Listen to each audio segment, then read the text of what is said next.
شاهدوا معي أعزائي المشاهدين عرضا نادرا يصور لحظة نزع الروح لرجل، ولكنه يصور بالأشعة التي تبين أماكن الحرارة والبرودة، وهو تصوير حقيقي. انتبهوا معي إلى هذا العرض. هذا ليس تصويرا للروح، فالروح من أمر ربي. إخواني، هذا فقط يعني يبين كيف تذهب الحرارة من جسم الإنسان، بداية بالساق تتلاشى إلى بقية الجسد إلى أن تخرج الروح تماما، كما قال تعالى: كلا إذا بلغت التراقي، أي انتزعت الروح من الجسد وبلغت التراقي. والتراقي جمع ترقوة، هي العظام اللي بين النحر والكتف.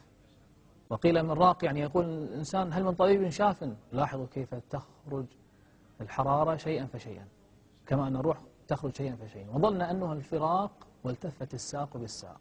يقول حسن البصري: أي ماتت رجلاه فلم تحملاه إلى ربك يومئذ المساق. هذا شخص حقيقي الآن يحتضر، يعني الآن هذا تخرج روحه حقيقة. لاحظوا كيف تذهب الحرارة شيئا فشيئا إلى أن تخرج تماما. وهذه العملية أجرت تحت تصوير دقيق.